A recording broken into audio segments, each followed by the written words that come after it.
What's up, everybody, man? This episode is going to be an amazing episode, especially with things that are going on right now. Look, we're going to talk about, can America truly ever be equal?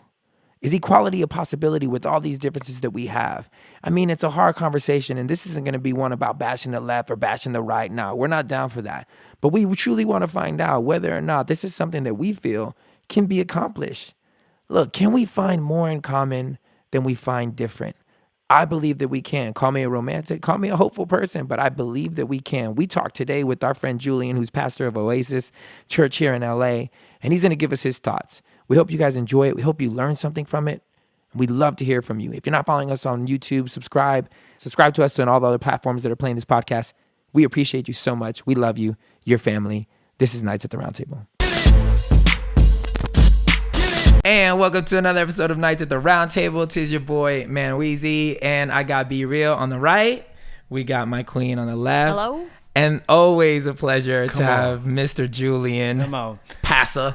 Yeah, I needed a Julian nickname because it was Lowe. Be Real, my queen, and then we just got to Pastor. Yeah, I know, and I don't like. You're too cool for that. I got to come up with something. I'm gonna come up with something. You got to come up with something. Yeah. So that way you can be a part of the fam. Exactly. Thank you for coming. He was just at ABC was another interview with ABC. I wasn't at ABC, but I did a live interview with them, and just trying to help. You're people, so man. popular. I know, not as popular as you, but I'm getting there. You know what I'm saying? Everybody want to hear from him, Hey, because really, what we're talking about today is we're thinking about who we wanted to bring on, and it is obviously something we've had conversations in private, but as you become more vocal and people more seeking your voice, I was like, man, it's good to have Pastor on here so that we can actually have a conversation of someone who is not, how do you say, you're not unbalanced. You lead a church that's very diverse, there are obviously a lot of white, Hispanic people there. So it's good to have someone that has a balanced viewpoint on what's actually going on. And, what we're talking about today is, can America really be equal? Yeah. And it's something that obviously the whole country wants to ask the question. A lot of us want answers for it. Some of us feel like it is equal. And for some people, it is. For some people, it genuinely is equal because their experience in this country has been nothing but equality. For most of the part, good, but for a whole sector of the country, equality is not something that they see even close on their radar. We just finished doing a episode on the American flag, and if it still means the same thing to everybody, to some people that flag is more of a weapon than it is a sign of liberty and the pursuit of happiness. It's more the thing that gets used against you to say, you don't belong here. This isn't your natural flag. Go back to where you belong. So in this episode, man, we wanted to break down the idea of, do we all feel, and in a genuine way, do we feel like America can become equal? Something that's been crying for forever. Now, I'm a hopeful person. I'm super positive. So I like to say, I know that I don't want to be solely negative, because I can objectively say we have a long way to go, but we've also come a long way.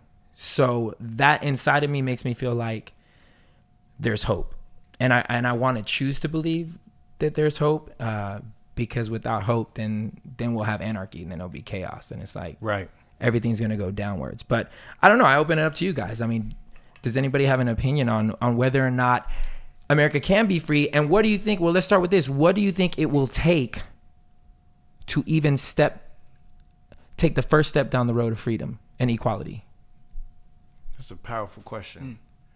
I think that without unity, equality can become your enemy.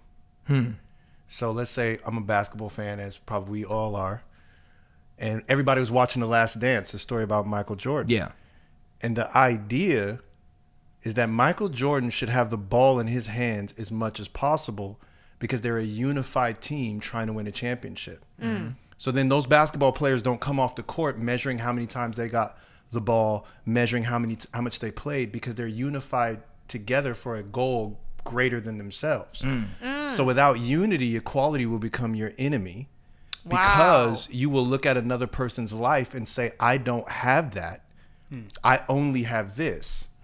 But particularly sometimes what we have together could lead us to a different place. It's like y'all are married, and you may have this job and she may have this job. You may have this way of thought and you may have this way of thought, but marriage unifies so that both of those schools of thoughts and both of those jobs come together to create a greater goal.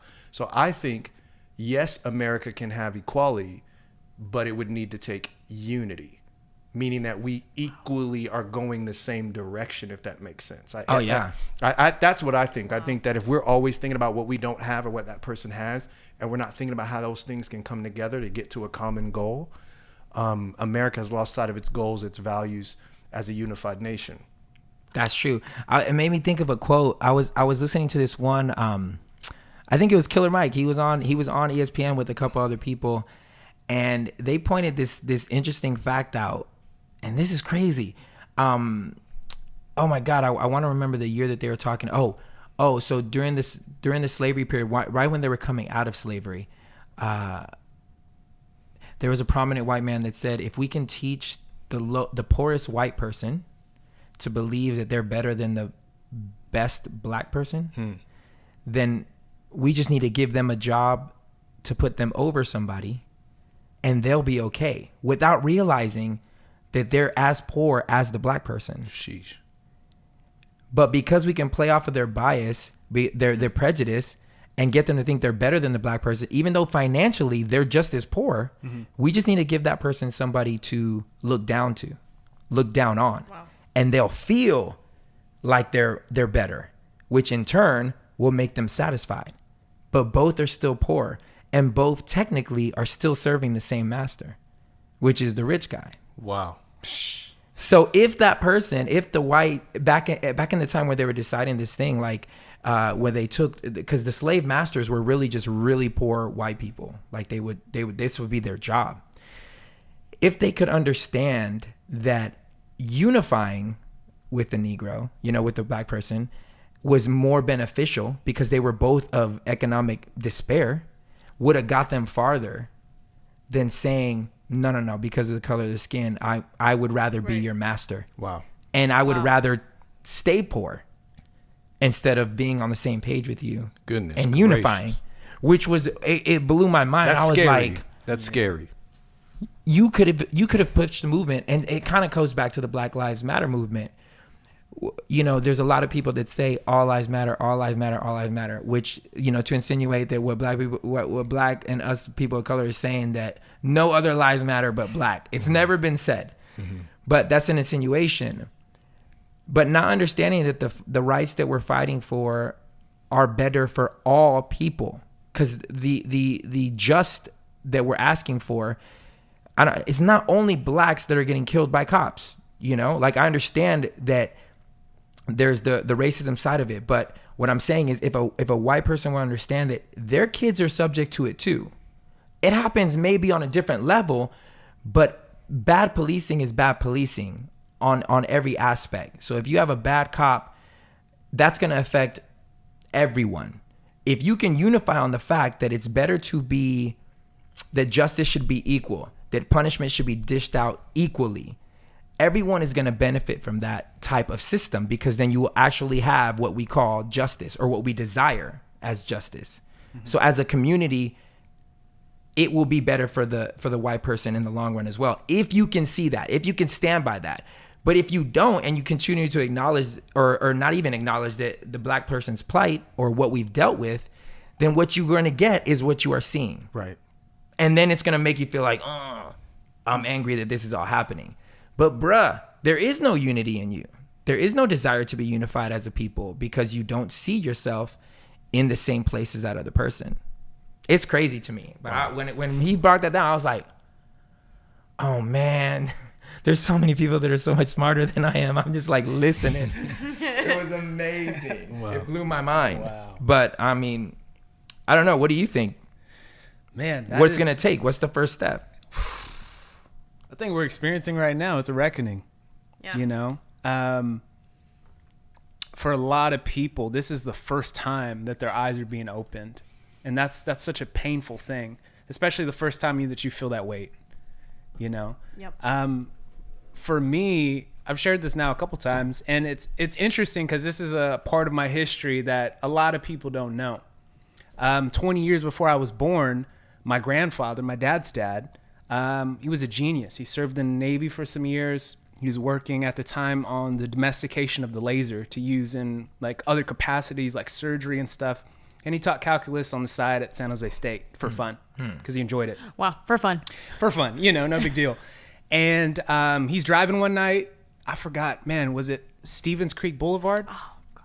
So back in the day, it wasn't filled with all those car dealerships and stuff. So he's driving. He hears the police sirens go off behind him. He pulls over. They call him the N-word. They spray mace in his eyes. My grandfather's running to try and get away from these cops. And they end up shooting around in his back. And so my he's dead on arrival, right? This 20 years before I was even born. And it got proved later on in court that these two cops had a history in the KKK. And so it's weird because I think of that moment, I think of where we're at now, and in a weird way, I feel the most connected to him that I've ever felt in my life. And the power of that moment, I realize that, history, as James Baldwin would say, is trapped inside all of us, and we're trapped inside history. So his very story and the lives of all these other people right now, we're all connected. And that's sometimes the disconnect for a lot of white people is they don't see how your black brothers and sisters getting free is also linked to your freedom as well. Wow. So if you want to go forward, it also means they have to go forward as well because we're connected. Yeah. Again, That's a hard concept to grasp. Yeah. It's a very hard concept to grasp. Obviously I'm a pastor, so I got to bring up the Bible. But if you look at Joseph, the story of Joseph had a dream. And how he got, and his dream was that he would have so much authority, he would have so much influence, so much wealth, that his family's, the dream was his family's sheaves of grain would bow to his. So he ends up in a pit. But how he actually gets in the position of being able to have that dream come to pass in his own life is when he interpreted the dream that somebody else had. And I honestly believe, I just keep hearing that speech Martin Luther King said, I have a dream. I believe God in some senses is putting the world on pause until we help interpret Martin Luther King's dream. That dream he had came from God. So to your point, like this helps everybody. Yeah. And that's where equality becomes dangerous because it's not just about black, white. If a white person helps a black person, the Bible would suggest that it also helps them. That you will be blessed if you give even one of my little ones a cup of water. So a brother can't even get no Aquafina up in it. That's the Bible. Like it's not even asking for much. So I think to your point, what I've experienced in my life, that what I do for someone else, I am doing for me. Yeah. And I think until we have that message of unity, I don't know that we could get there. And I know we were talking about this earlier. I think a fundamental thing in order to achieve this unity is a large sense of understanding and a willingness to step in somebody else's shoes. In order to do that, we have to start with a fundamental agreeable place, which means like a starting point. We have to agree on a starting point. And for me, and I have to be honest too, because in the last podcast I had to admit, I was like, 3 years ago, I didn't have these conversations. I knew nothing about my history as a Puerto Rican. I knew nothing about the history of the black people. I knew nothing about this country's history. And I didn't know because I didn't care. It wasn't that I on purpose didn't care. It's just nothing in my life pushed me to care about any of it until I started realizing all this stuff happening around me. That I'm like, I told my wife one day, she was like, be careful when you go out there and driving. And I'm like, be careful. I'm like, why are you telling me to be careful? I'm like, I'm not going to drive fast. And she's like, no. Because this was when, it's been for the past couple of years, the height of cops, killing people of color. And so she was like, be careful. And I was like, why though? I'm successful, like in my mind, I'm thinking I'm successful. I drive a really nice car. I don't look like the thug that I used to be. Why would they bother me? And she goes, you're still a black guy in a nice car. And that never left me. So much so that when I go out, I get a little nervous. last time I got pulled over, my hands were on the dash. It just never dawned on me. And I kept my hands on the dash the whole time the dude was talking to me. When he asked me to give me a registration, I was like, sir, are you sure? Like, can I reach for this thing? I'm going to go real slow for you. And in my mind, I was like, man, I'm being real like extra right now, but I didn't feel it. My heart was, for the first time, it's like I really for some reason just started caring. I started caring for the plight, and then I started doing my research, and I started understanding the history of Puerto Rico, the history that we're more, which I don't understand. I saw some stuff online about Latins not claiming their coloredness, or they prefer to be more towards the white than the black because of the oppression or whatever, which I've seen. I didn't even know this was a thing, but I've seen like, Latins like to claim the oppression when it suits them. And so I really was interested in that, because I'm like, I want to know why I look so black, because I'm like darker than some of my black friends. And I'm like, I go and I look at Puerto Rico and what we went through, how we were a part of the slave trade, and how, most Puerto Ricans are Indian, black, and Spanish. Depending on which more you have in you will determine your hue. So I got more of the African. And it started making me really want to understand the history of it all. So I started actually just researching America, how America came to me, and how Puerto Rico ended up in America's control. And I didn't know that it was just a war. First, Spain had a hold of us, and then America was like, hey, we want them and their resources, so we're going to have a war with Spain, Spanish War, and then we're going to take them. So now we've been a territory of America for years now. And I never understood that even my own people, the own island, was screaming for freedom. They've been wanting freedom, but we're just a territory of America. And it's insane for me to even like, I'm 30 something years old and I just came to understand this. And I say all this because information is out there. If you are a person, if you are somebody, and this is not a bash against white, because I love white people, but if you are someone who is white and you want to learn about our plight, it is not something that's being hidden from you. Information is not hidden from you. It is a Google search away to see what happened in this country to create the problems that we're in now. So when we say racism, and most people can't really understand when they say systematic racism, I guarantee you most white people have no idea what that means. They have no idea what systematic racism means at all, because you'd have to actually do the research and see what that term meant and what white America did to keep us in a impoverished state.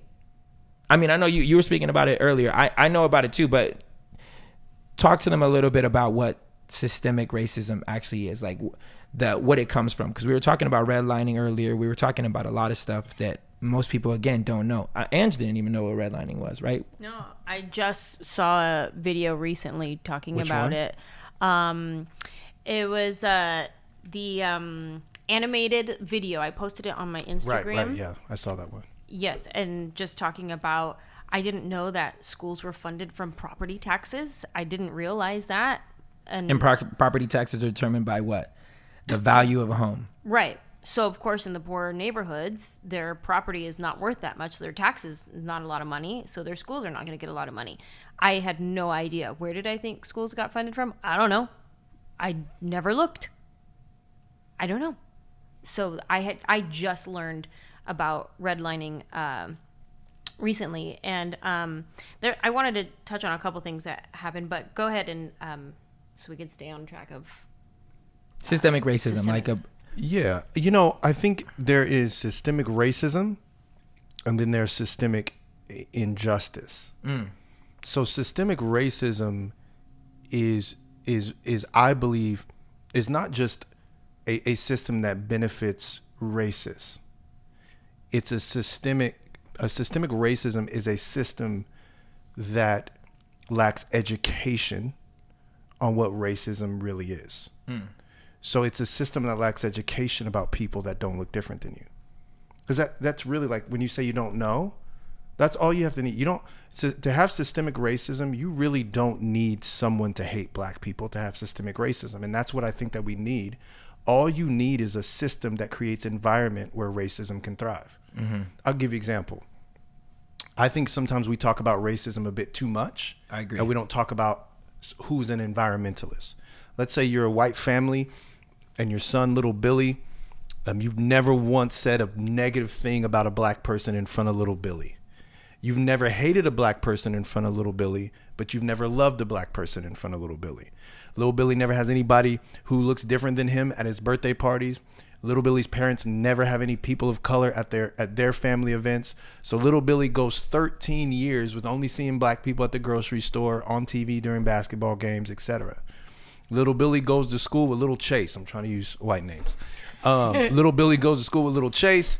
Little Chase is from a region of the country where black people are dishonored, called the N-word, and Chase now goes to school with little Billy. Now Chase introduces little Billy to the concept of the African American person with the N-word. Now you have, by not loving, not just by not hating, but by not loving the black community, you have now created an environment where someone else can come and teach your kid about another race. And typically that has been negative. If you don't talk to your kids about sex, somebody else is going to do it. If you don't talk to your kids about race, somebody else is going to do it. And so I think that systemic racism is honestly more today, I believe, people creating environments where racism can exist. I've been a part of companies where somebody with an MBA applied for a job.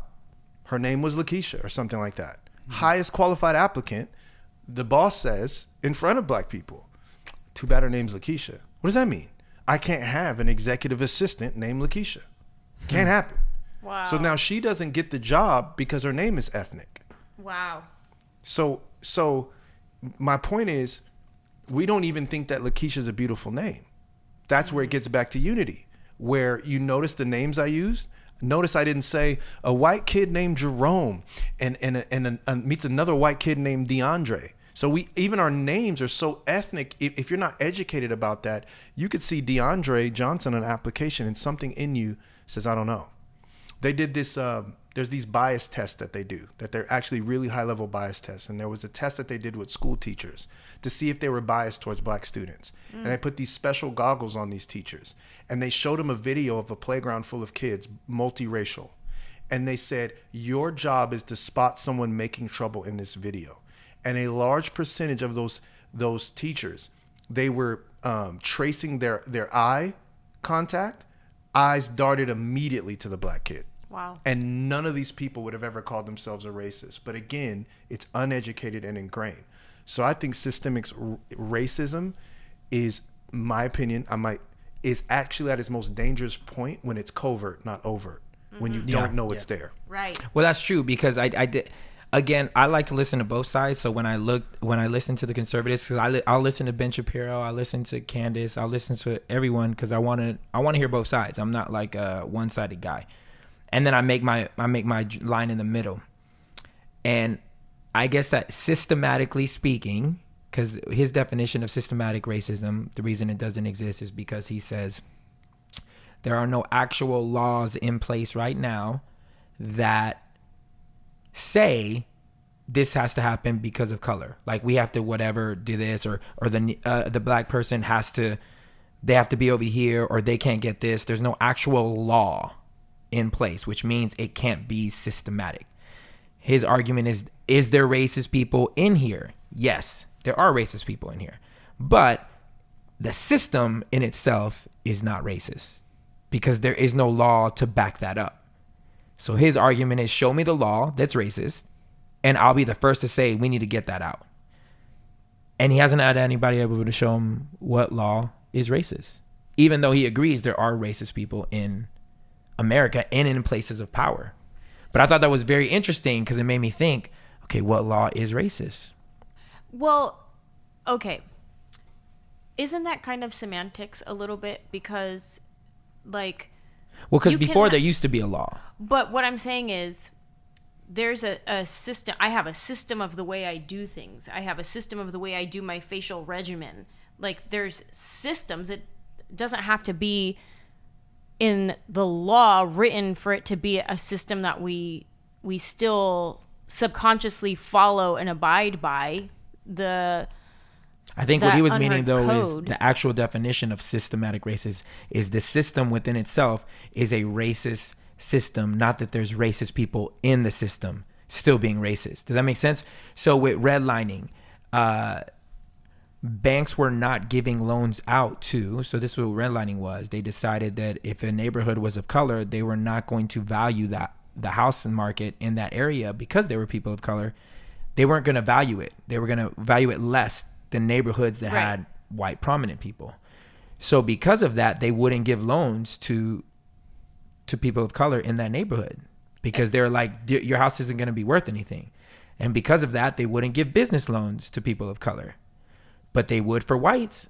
So whites would own the businesses within these places and profit off of people of color. They couldn't even own their own businesses. But that was something written in law? No, you had to be able to prove it. Right, exactly. So there were racist people in the system, but there wasn't a law that said you have to do this or you're allowed to do this. People got in trouble for doing it because they were able to point out, hey, how is this? Why is all the places of color, like all the value is down? So basically, in order for it to be systemic racism, he's arguing it has to be written in law. It has to be a law to show that, because you can say this is a racist law systemically. Yeah, I think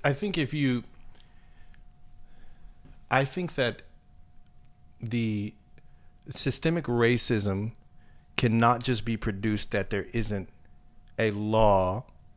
This is my opinion. What I would say to him would be, it's not that there's a law that says that black people can't have this. There's not laws that make sure that they can. Right. And that's like systemic racism. So for example, you should not, in my opinion, as a black man, be able to be convicted by a jury of 12 white people. Right. That's system. You should not. So there isn't a law that says if they're black, give them more time. But what happens is if you get convicted by 12 white jurors and a white judge, you are probably going to get more time than someone else would. So it's like, that's where I think the systems where there isn't laws that say you can't, but there isn't necessarily laws to protect. And I think that's where you can get into the system, if you will. Sure. So I don't think that kind of like your water, if you drink tap water, they have decided that there is enough amount of impurities that's allowed to be in tap water for you to drink. But if you buy bottled water, the standard gets higher. And I feel like systemic racism right now is tap water. So they're deciding what black people, it's a little better, but you really have to there's so many nuances of systems that you can't cover all the bases.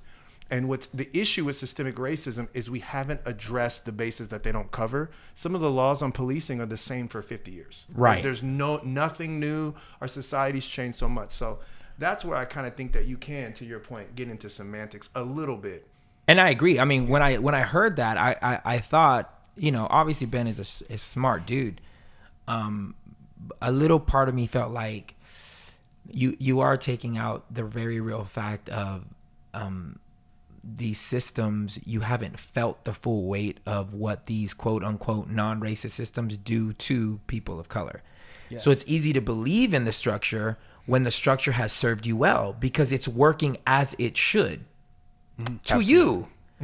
So why would you call a broken system broken when it hasn't been broken for you? This is another interesting argument because these guys, this is why I listen to them, because I feel like it really makes you think and really figure out what you believe. So I don't just believe everything, but I like the points that they make because it makes me think. Their thought in a system that we call broken, when it's, in their opinion, it's more together and more successful and working more than any other system on earth. In the history of earth, our version of democracy, our version of equality has been more successful than any other country on earth. So they don't agree with calling it a broken system when comparatively it's actually healthy compared to other countries that are really dealing with broken systems, quote unquote, like real broken systems. And I thought that was interesting in the sense of like, I don't know how that makes me feel. I don't know how that makes me feel. How's it make you feel, Brandon? Brandon like kind of chuckled and laughed. Like, Yeah. Well, no, it's interesting because to me, America it's still the dream. Like, we haven't even realized what America could be. Right. So, yes, have we progressed and have we come a ways? To a degree, yes. And again, it's all in context too, because again, I'm not that versed enough to know like the other different nations' histories. So America, like its values, what it's been written into its core, what the American flag is supposed to represent, we haven't lived in it yet. Mm-hmm. You know, I actually wrote this down, but Langston Hughes, obviously, very well-known poet, he talked about this and he said, "Oh, let America be America again, the land that has never been yet, and yet must be the land where every man is free." And that's it to me, because like America, the dream, is something that for some people it is a good system and it works and it's been proven to work for that set of people. But for a lot of other people in marginalized communities and people of different color, it hasn't worked. It's a broken system. And so again, that takes a lot of like, I couldn't imagine being white and a system that is proven to work for you to all of a sudden now say, screw it, we need to change the whole system up. It would be hard, right? Because if it's working for you, how do you get someone to feel that it's broken when for most of your life it feels like it's working? Mm-hmm. I was just gonna say, it's like if we're comparing to other systems, and it's like other systems are getting a letter grade F and a D, and then America is like, well, we got a C+, so we're good. It's better than all the other ones. It works. Yeah, but it's still a C+. Like, we still have room to grow. We still are not operating out of excellence and our best, but we're better than everybody else's, so why does it need to be fixed? Well, I don't know if it's an issue. I don't know if what they're saying is, why does it need to be fixed? Their state, from what I gather, their more statement is, don't call something like hopeless or broken, like, because the rhetoric that they feel that's being taught is that this is all shit. Like, America is messed up and it's so bad. It's so bad. And when you look at the rest of the world, it's like, but how can you get everyone else to believe that it's so bad when it's so ahead of everyone else as far as equality? I mean, there's multiple countries in the Middle East that it's like, there's no women fighting for women over there. It is not even a thing. It's not a conversation. In China, where they still have, when they're not allowing, I think it's still a thing when you have a kid, it has to be it has to either be a boy or whatever, because they don't allow, they actually like limit the amount of men and women in the country because it's so overpopulated. So it's like real like stuff that's like crazy. To their point, they're feeling like, well, we have it out of the world, we have it kind of figured out in a sense better than anyone else does, which is why everybody wants to come here. Right. So that's their argument. And I understand that. I just think sometimes when I listen to those, like, really, and I'm not being political, because some of the other side is hasn't been great either, but it feels like sometimes I'm listening to a guy who murdered his wife, married her sister, and then wants to tell me how awesome his marriage is.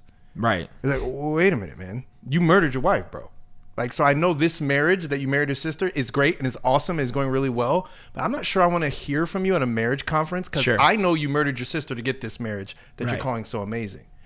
And then the second thing, I think that where we go left and we make a mistake when we, use that narrative, is that China has never professed freedom for its public. They've been communist, yeah. So we are trying to hold America to the values it claims to profess. Yeah. So there was never a declaration of independence signed in China. There was never a declaration of independence signed in Russia. There was never a declaration of independence. So what we're saying is you had 13 colonies represented at the Declaration of Independence, and you signed this document proclaiming freedom, that our country was based off freedom, and then you had a slave pass the pen to you to do it. Right. So it was founded in hypocrisy. And so then now, as a person of color, I'm holding you accountable to what you said, not what I want. So I don't want freedom per se. If you stop telling me that this is a free country, I'm holding you accountable not to what I want, to what you said. And China has not said that, and America has. And so I just think people, it's an interesting thing, man, when you're, you know, where even in accountability is a weird thing, because accountability, when someone tries to hold you accountable, in your pride, you want to bring up all the other things that you've done. Yeah. Well. Yeah. So in my marriage, sometimes my wife will say, I wish you would just help me around the house more. And I want to go, help you around the house more? Do you not see what I'm doing?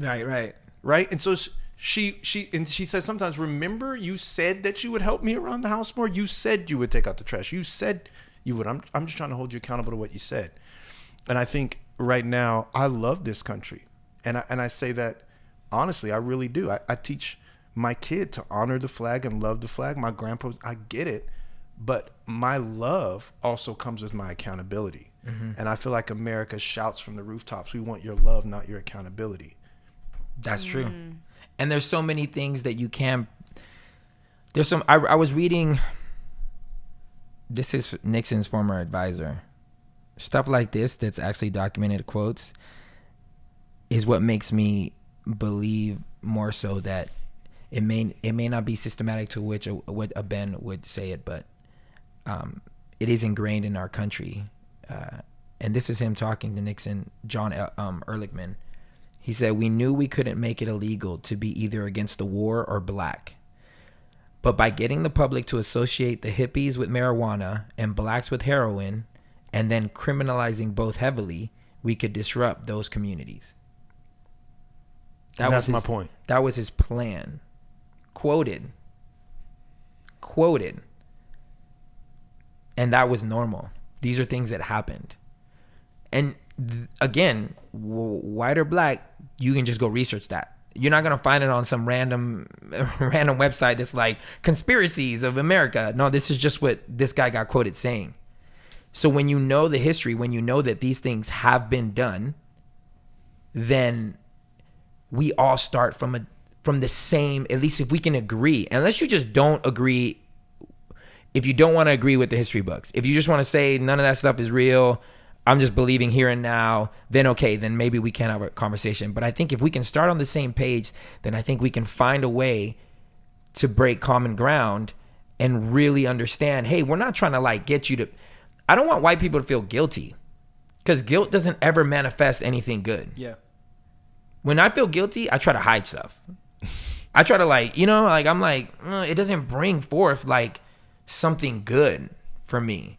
Accountability, like you were talking about, is different. I feel a sense of responsibility, which makes me want to be better. Which is the whole point of democracy. If you're a king, you're only accountable to your lineage. If you are in a democracy, you're accountable to the people. And the people's voices are rising for accountability. And there's certain people in my space, if I try to hold them accountable, they don't feel loved. Right? But accountability comes with love. It really does. I was as I'm listening to all these interviews, like I start researching because I don't like bro. I don't like taking people's word for anything. So there's this dude, the vice president of the Confederate States, when they were, before the war happened, before the Civil War happened, he did a cornerstone speech. His name was what was his name?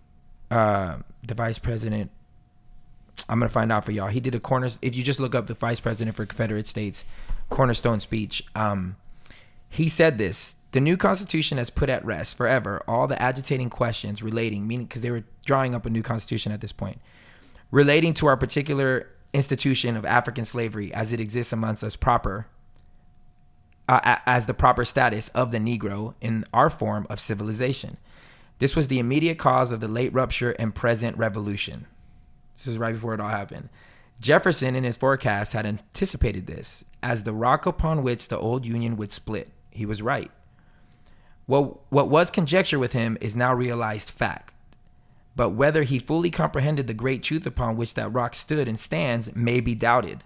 The prevailing ideas entertained by him and most of the leading statesmen at the time of the formation of the old Constitution were that the enslavement of the African was in violation of the laws of nature, that it was wrong in principle, socially, morally, and politically. It was an evil they knew not well how to deal with, but the general opinion of the men of that day was that somehow or another, in order of providence, the institution would be evanescence and pass away. Those ideas, however, were fundamentally wrong. They rested upon the assumption of the equality of races. This was an error. It was a sandy foundation, and the government built upon it fell when the storm came and the wind blew. Our new government is founded upon exactly the opposite idea. Its foundation are laid, its cornerstone rests upon the great truth that the Negro is not equal to the white man, that slavery subordination to the superior race is his natural and normal condition. This, our new government, is the first in the history of the world based upon this great physical, philosophical, and moral truth. This truth has been slow in process of its development, like all other truths in the various departments of science. He's literally saying this is scientific, that the Negro is not in the same equality as the white man. Yeah, 250 years ago. Not even that long. Those are the North who still cling to these errors with all zeal above knowledge. What does that sound like? That sounds like church people talk. Sheesh. Cling to these errors with all zeal above knowledge. We justly denominate fanatics. All fanaticism springs from an aberration of the mind, from a defect in reasoning. It is a species of insanity. One of the most striking characteristics of insanity is forming correct conclusions from fancied or erroneous premises. So with anti-slavery fanatics, their conclusion of right, if their premises were, they assume that the Negro is equal, and hence conclude that he is entitled to equal privileges and rights with the white man.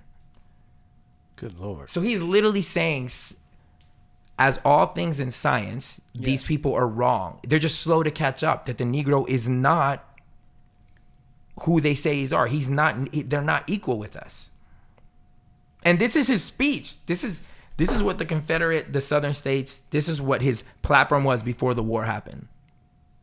So this is how they thought, and this is how comfortable this dude was saying this in an open platform. So what does progress look like? Because that's what people want to shove down our throat. Progress. What does progress look like from a speech like that? So if that's your starting point, and that's where we start. Now I'm supposed to accept progress from a public speech from a public person in authority like that. You know what I mean? Like, what does progress look like if that's where you start? Well, some people will look at our current president and say that his speeches, in a way, sound like this. Making up his own science. It sounds like this, and I'm not. I've never like. I try not to get too vocal about some stuff, but as I'm listening to this, he's twitching right now. He's like, as I read I've gotten the most vocal about this. I'm like, man, he's twitching right now. This is where we started. Like, this is like legitimate. These are things that are documented. If you don't understand that this is where America's mind was at, that there was an actual fight, and this is the crazy part where I don't understand why Christians. I don't understand Christians that land on certain sides of this, because biblically speaking, like, I don't understand how you can support certain things or not at least see certain things. Well, let me stop. I'm gonna pull that back. I do understand. Statistically speaking, 80% of America doesn't even read their Bible, so I do need to draw that back. And I went to Bible college, and I saw firsthand the amount of people that did not read their Bible, that literally have a Christianity that is Sunday based, and their grievances and their accountability and their convictions go as far as the pastor.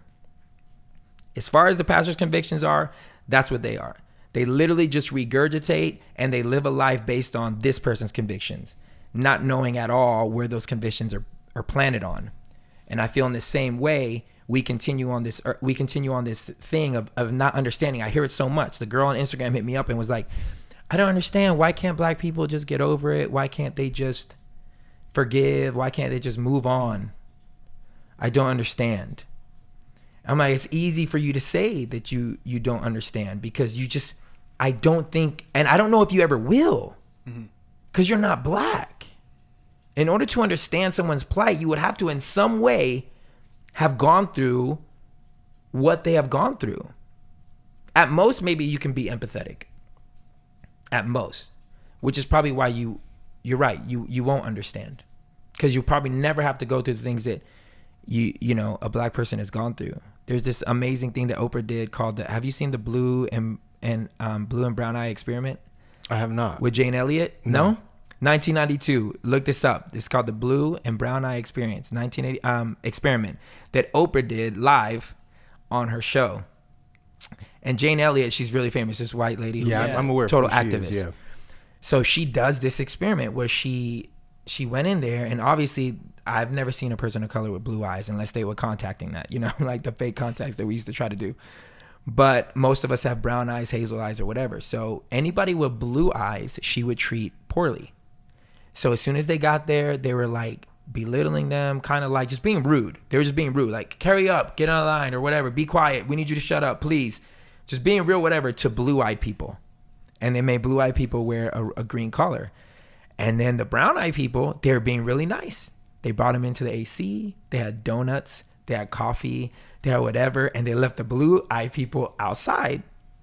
Just kind of like in this room, kind of cattled up. For hours, bruh.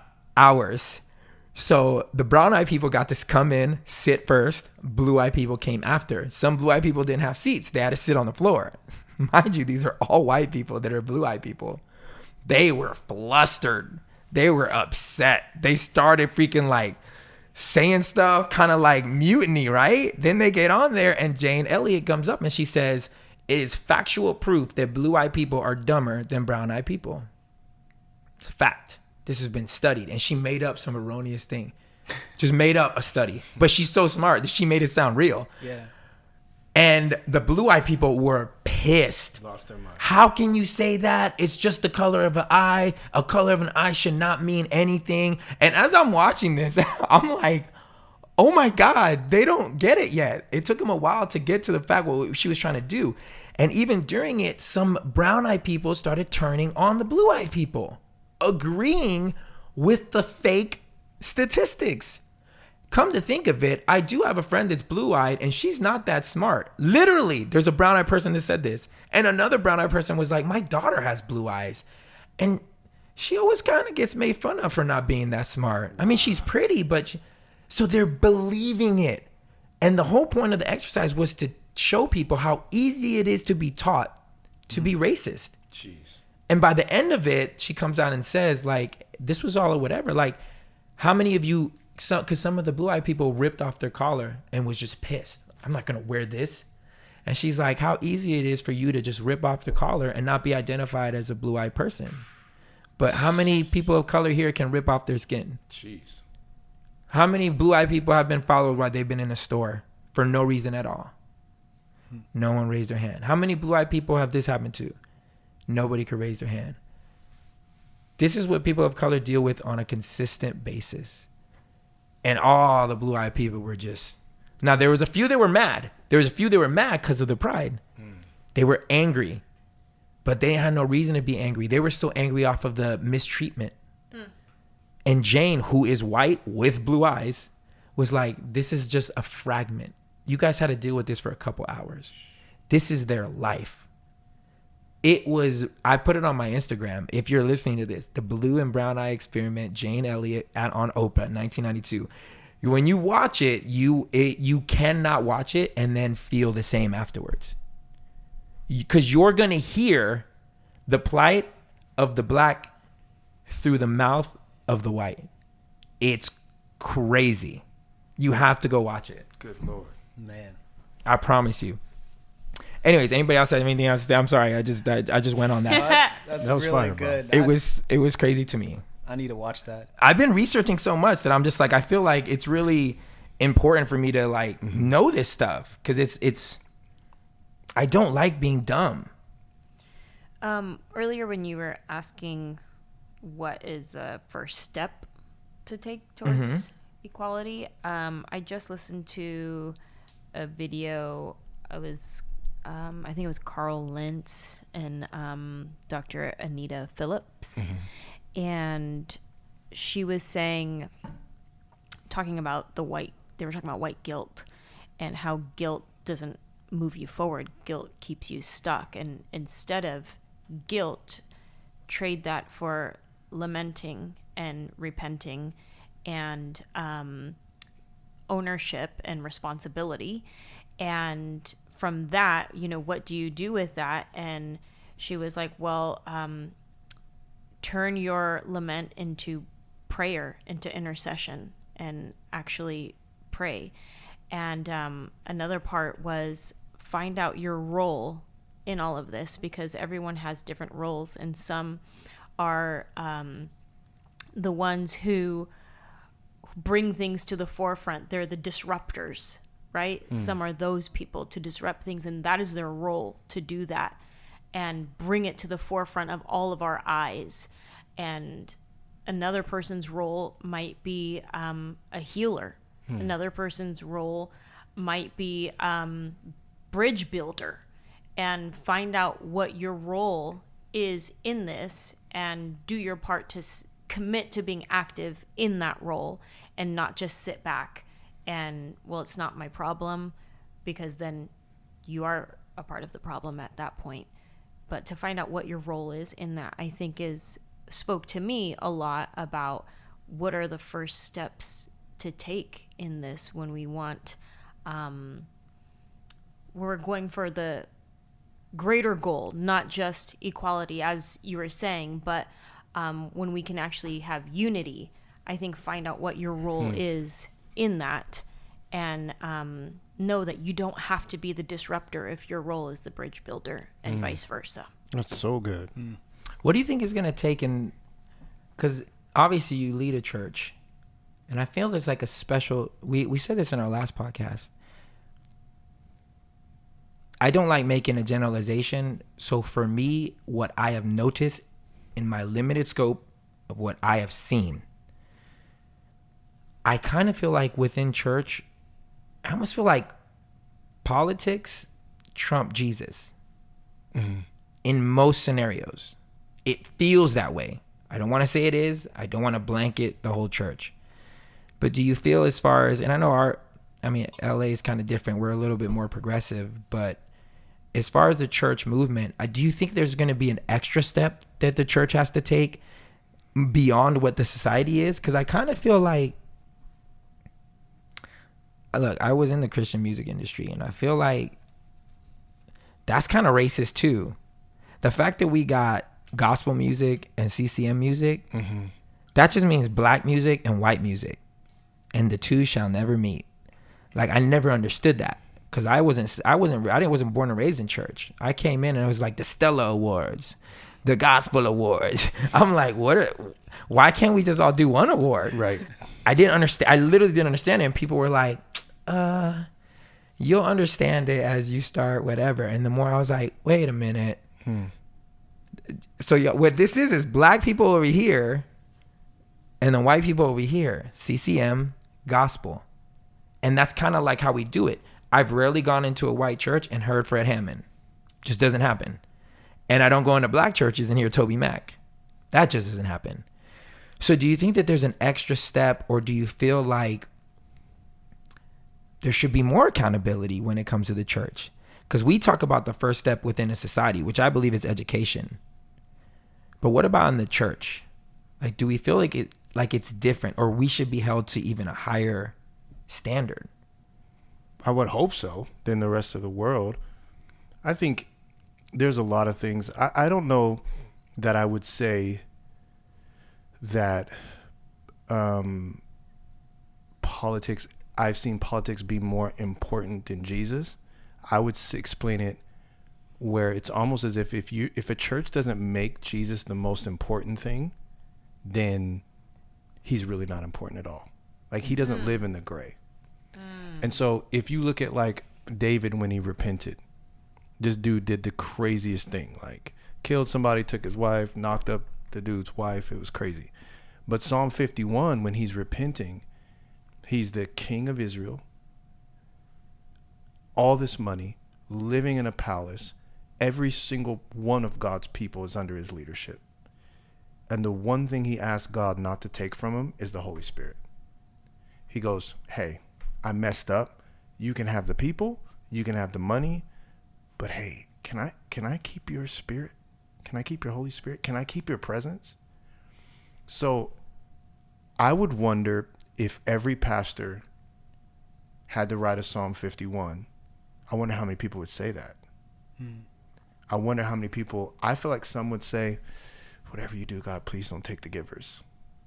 Whatever you do, please don't take the attendance. Whatever you do, please don't take the church.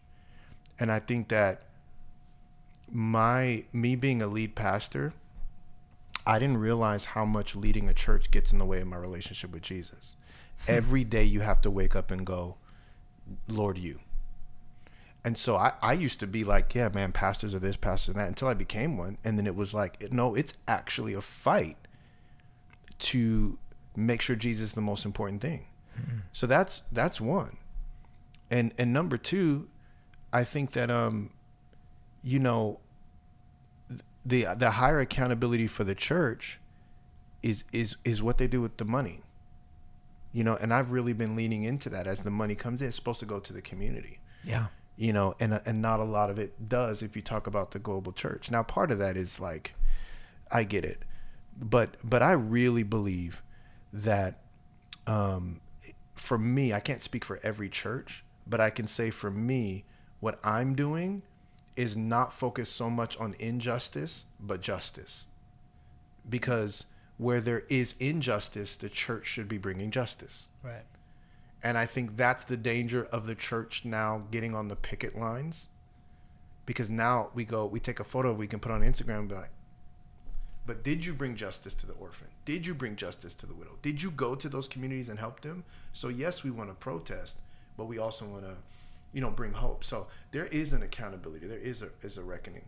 I think the biggest reckoning would be for me, what is the most important thing, right? You know, is it Jesus, family, this, that, Jesus, family, this, that? No, it's Jesus. And everything I do is through that. And as long as we're making a list, right?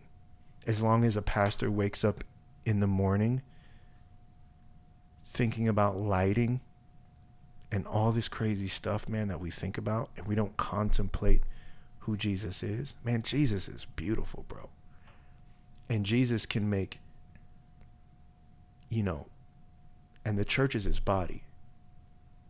And I think that we focus on the church too much. And I've said this before, and I don't mean to be like super, you know, crude or anything. But imagine if you, because the Bible says Jesus is the head and the church is the body. A man who meets a woman and he does nothing but stare at her body the whole time and obsess over her body, like he's considered like not a good man. So as a leader, I feel like if I'm not careful, I'm obsessed over Christ's body and not Christ himself. Wow. And that is a dangerous thing. And in our society, you are, you know, a misogynistic man or whatever you want to call it. And I think if I could coin a term, there's spiritual misogyny going on, where all we focus on is Christ's body and our church and our attendance and not Christ himself. Dang. Spiritual misogyny. I was about to say a butterface. Why the church a butterface? Have you heard of that? Yeah, I definitely have. That's have why you I'm heard laughing. of that, babe? Yes. That's why I'm laughing. Everything fine but a face. I can't.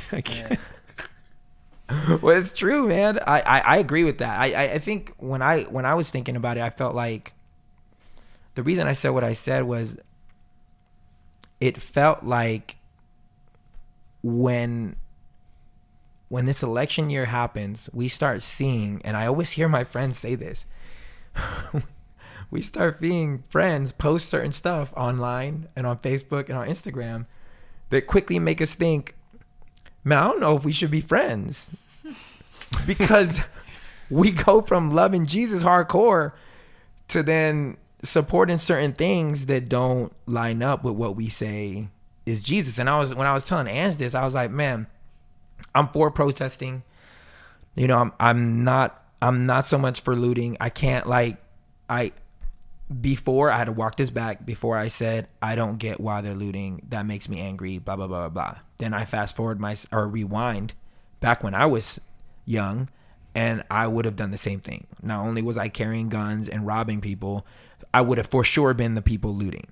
So I need to walk that back. But what I do want to say is like, I'm for protesting. I'm for these things, but am I for God as much as I'm for like policy? Like, do I feel that when I look at Jesus and what he did, when he was in the middle of I don't know if we want to call it riot, but when he was in the Garden of Gethsemane, right? And he asked his people to pray, which to me, I like when I think about it, it means peacefully pray. We're going to peacefully protest to a degree. This is what we're going to do. We're going to sit here, we're going to kneel, and we're going to pray. All I need you to do is pray with me. And then what happens? Rome comes to gather Jesus. To me, I see that as, oh, that's the police. That's the popo. It absolutely was. They're coming to get him.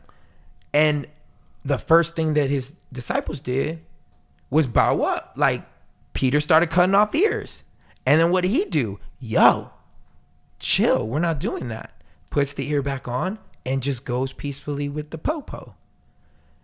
So I'm looking at it like, so if Jesus was around now and he was out there on the streets, probably healing and talking to people and whatever, once these people got violent with him, his idea is not to get violent back. His idea is to just go peacefully and tell everybody else to chill. And I started thinking about that, and I was like, the anger in me is kind of having a hard time with liking this Jesus guy right now. That's a really good point. In current times, I don't think I'm liking him. And then I think about him dying on a cross, truly being innocent, if we believe what the Bible says, truly innocent. Yeah. Dies. In a way, Jesus and he says, was lynched. Jesus was Floyd. Yeah. He said, they don't know what they're doing. Forgive them. Would we be okay with seeing that? Like, Floyd said some stuff, crying out for her mom, crying out for whatever, but we, like, would our anger be still if we were that person in our eyes? Is we want to be like Jesus, and then, you know, a freaking guy has his knee on my neck and I say, Father, forgive them, they don't know what they're doing, and then I die. And that's where Jesus left it. That bothers me. I have to be honest, that bothers me. And I literally was asking Ange, I was like, is this really this is what we're following? This example, this is the example that he left for us. Does that sit well with us? Because if it does, then that means, how are we supposed to be acting right now? Let's just go back to reading the part where he flips over the tables and all that. But right, but then that makes you feel it. It makes you at least think a certain type of way of like, are we supposed to be like, this is a peaceful thing? Like, I don't know.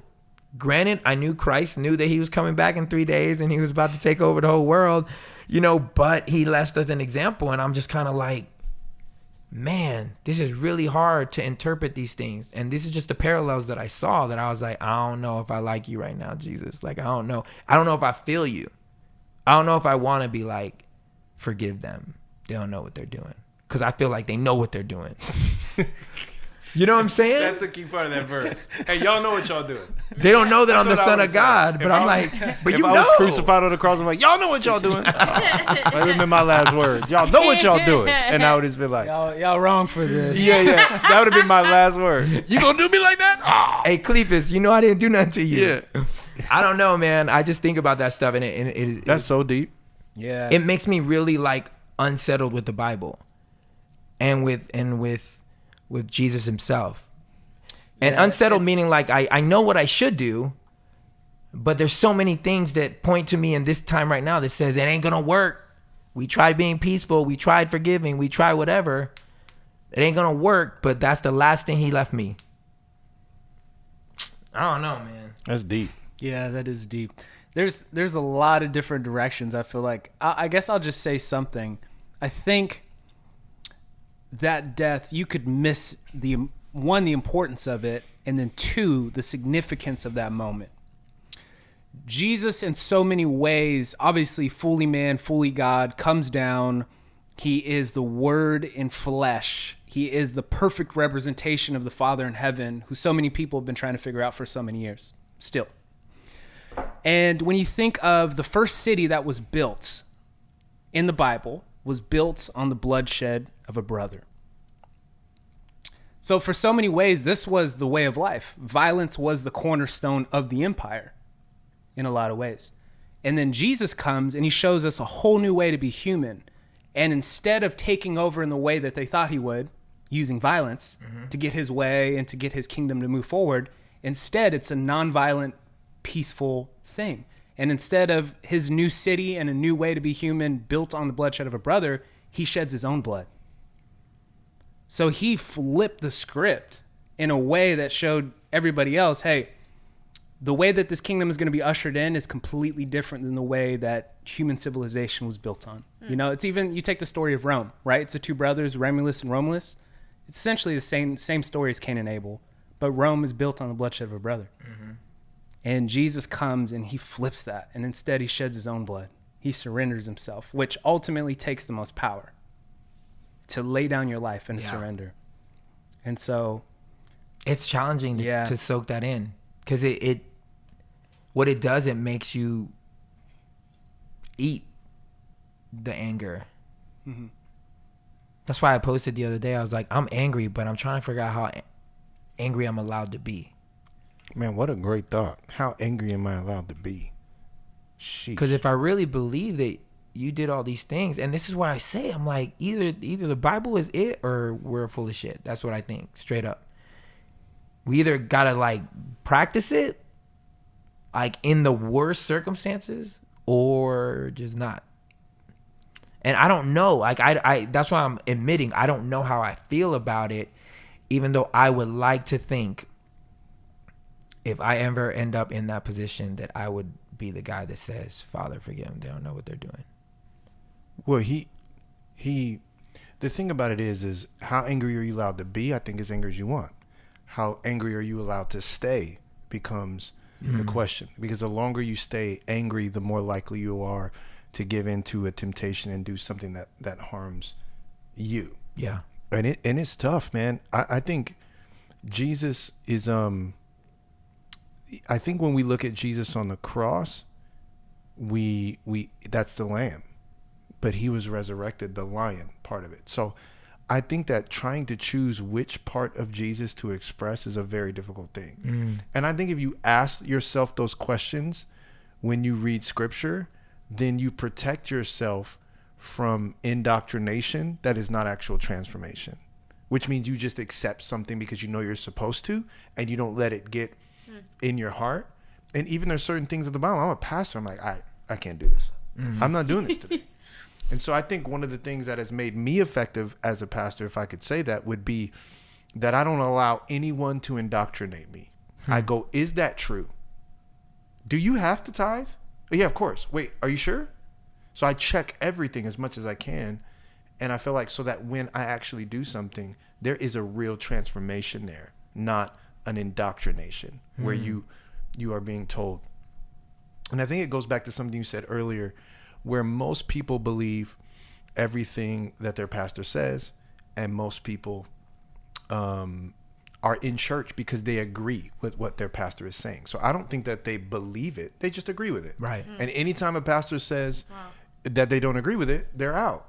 So I told my thing that I'm going to say a lot of things that I feel like God's telling me to say. And if I'm your shepherd, you're not, and you're the sheep or the flock, if you will, the benefit of the flock is that they couldn't speak English. So they didn't know what the shepherd was saying. They only heard the voice. So the only thing that they could analyze, what's the shepherd's job? Still waters, green pastures. So I said this conversation with my pastor last night. I didn't always agree with everything he said or his perspective, but I didn't spend as much time analyzing his perspective as I did the grass and the waters. If the waters are still and the grass is green, I'm under great leadership. Because his job is to get me somewhere, not to make me believe something. And that's where politics is dangerous, when our job becomes trying to get people to believe something. That's actually the Holy Spirit's job to lead you to the truth. Yeah. My job is to get you to green grass and still waters. So you might see my post on the internet, and you might be a conservative Republican in my church, but I want you to ask a question. Not, do you agree with my message? Is the grass green in your life, and is the water still? Because if they are, I'm a great leader. Wow. That's a dope perspective. Wow. I never thought about that. I like to end on that. That's good. It's very good. Is the grass green? Is the water still? Look, if you're still listening to this, I'm always curious at who's at the end, because I feel like the people that stay are people that wanted to learn. They were intrigued. And then some people are just writing notes to attack us later, which I totally invite that. I love that. If you are still here, I know everybody here that has spoken on this microphone, and none of us claim to be the end all be all. We don't think that our opinions or our thoughts are freaking factually, the best thing ever said, and we're just only speaking truth. These are opinions deduced from experience and things that we've been able to assess during our own life. And we're trying to communicate them in the best way possible, so that maybe you find yourself somewhere in one of these stories and just asking the question, like Pastor Julian said. It's just asking yourself that question on whether or not you can find yourself in each other's stories, because that's really the whole plight of humanity, is to find unity, to find brethren, to find a family that we are truly in connection with each other. And I think that's so hard. I've been watching so much stuff. I heard this person say, which I thought was brilliant, at least for our country. He said, it takes the black and the white keys on a piano to play the Star Spangled Banner. Sheesh. It takes the black and the white keys to play the Star Spangled Banner. And that sums up our country right there. And so I'll leave you with that. If you have any questions, any thoughts, any whatever, please DM us, write us. Please ask before accusing, because we'd love to clear up anything if we, misrepresented something. But if you are enjoying this, subscribe, share with your friends. The more we grow, the more we can keep doing this. Thank you, Mr. Thank Julian. you. Thanks for having me. Julian. Knights of the Round Table, mama, I made it. Hey, Come on, let's go. I've been waiting, man. We on season 10. Y'all done did, and 9 seasons without me, man. Season 10, man. I hope we see who canceled? season 10. Who canceled? Why you invite me? Who canceled? Hey, as we always say, we pray you find a seat at the table. But if you don't, you're always welcome at ours. Cheers.